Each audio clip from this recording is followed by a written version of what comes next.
Hey everybody, and welcome back to another episode of After the Shadows.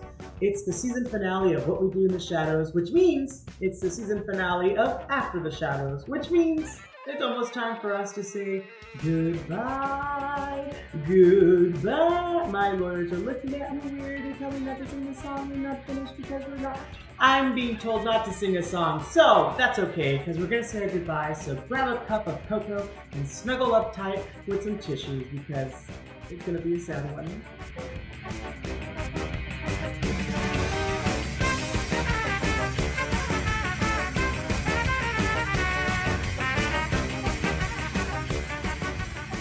Tonight's guest is both the executive producer and writer for the show, so please give a warm welcome to one of the people behind your broken hearts, Mr. Paul Sims! Hello, Harvey, and hello, everybody. So first of all, thank you for joining us here on After the Shadows. It really kind of legitimizes the show, really, and kind of makes my mom stop asking, when am I going to get a job? So thank you so much for being here. It really means a lot. I'm happy to be here. What an episode we kind of had, right? And I just want to check on everyone emotionally.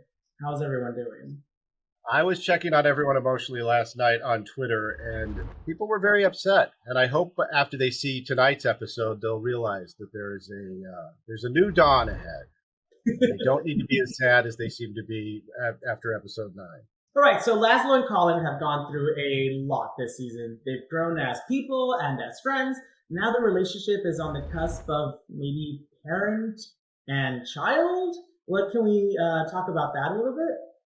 A new kind of closeness. I think the thing that was most satisfying for me this season was because we knew where we were going the whole time with the Laszlo and Colin story, and it was very satisfying for me around the middle of the season when I started seeing people online going like, why is Laszlo being so nice to Colin? Laszlo is the most easily annoyed character, and Colin is the most annoying character. This doesn't make sense. They've probably run out of ideas, and they just wanted to slap these two characters together. So I was very satisfied when we finally revealed that Laszlo, from the very beginning, had a plan in mind and knew that Colin was facing his demise and was trying to be nice to him. I quite enjoyed it. I think that it was nice to kind of shift it around for a bit. Like it was Colin and Matt's character, and I was with Natasha this season a lot, which was nice to have.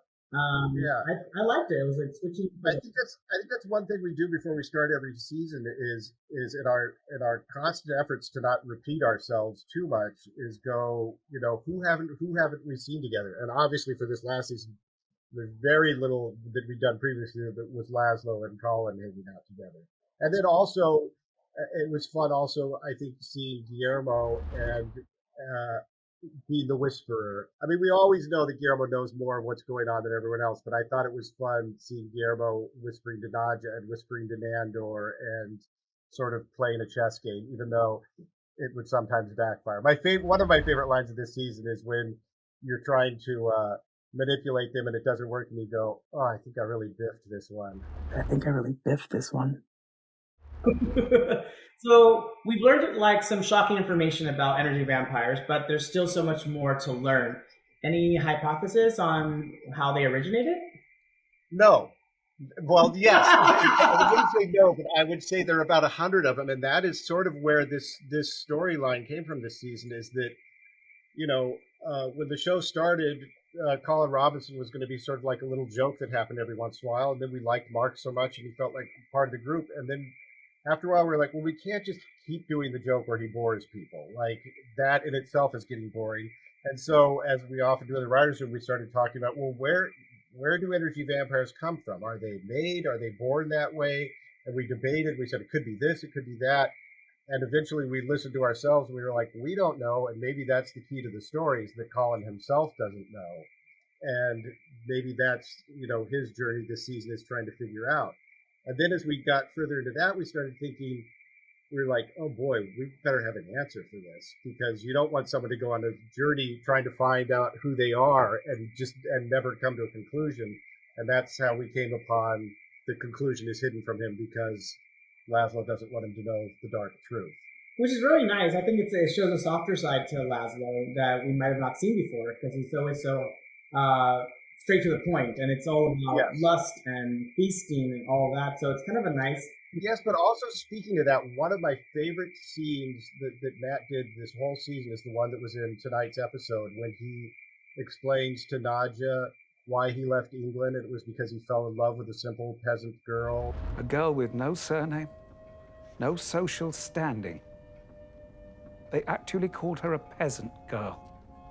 A girl from a tiny village on a dirt island in the Mediterranean. That girl is the most beautiful girl I have ever known. What difficulties do you think you faced as a writer when having to intertwine such heavy-hearted moments and comedy at the same time? It's interesting because I think it's something that we could not have done in the first season. You know what I mean?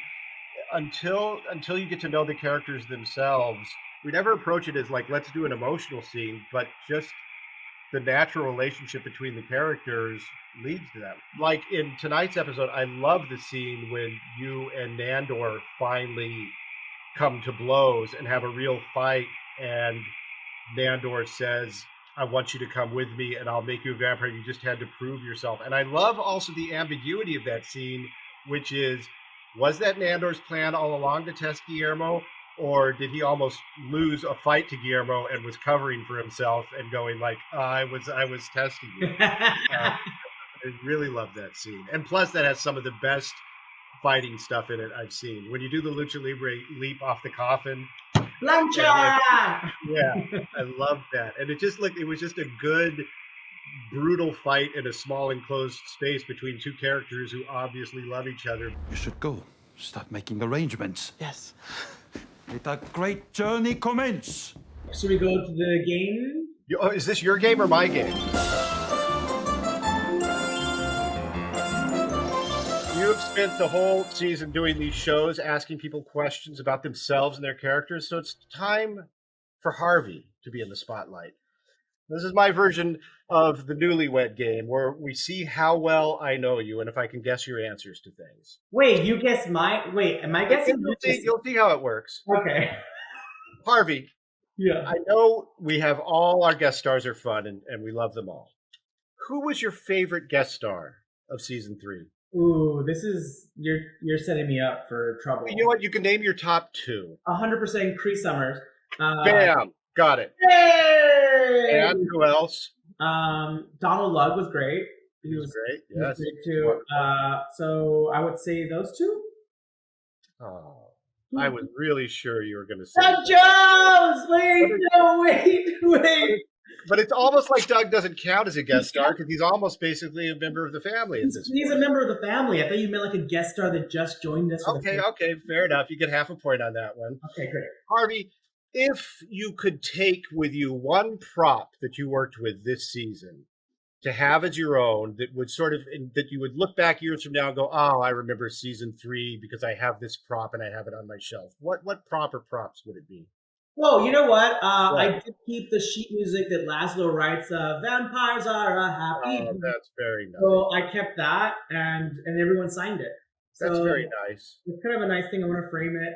I was sure it was going to be the Nandor and Guillermo dolls that he gives him. So sweet. I So want those cute. to be made into like I want to buy one. I don't Well, want. okay, sure. Send me a check for $100, and I think I will. What was your favorite Guillermo episode of the season? I would say the episode that we saw a couple weeks ago, where the wellness center. I think. Nailed it. Oh, Well, this is a perfect way to wrap it up. Harvey, let me ask you this. What was your favorite stunt work that Guillermo did in season 3? the wellness center. I would Oh, say. God, I Wait, got no, stop. The fight. Hold on. Harvey, what are your top 3 favorites? Okay, So I don't know. Wellness Center, good. We got that one. The wellness center and the fight scene with Nandor in his room. Yeah. Lucha there we Libre. go. I think those are my top 2. Is there a third one? Am I missing one? I'm forgetting one. Didn't have a lot of stunt type action, but there was a lot of fun action, and I would say capturing the sire and being tied up by the Yes, that was fun. Actually, that was very like Scooby Doo. Like it was like Yeah. looking for clues. That one not too stunt heavy. A little bit of a pull, which is good. But that one I did like. I think we've proven with this little game we just played that I do know you. I mean, I know you about 75% out of, out of 100, but I know you fairly well. Okay, Paul. So before we leave, we've had several questions that we've asked you. Obviously, some were from fans and online. And the one question that we kept getting asked, my producers are telling me that I have to ask you, is the most important one, which is, what's it like working with me? How long is this show? How long is like, can we do a special edition?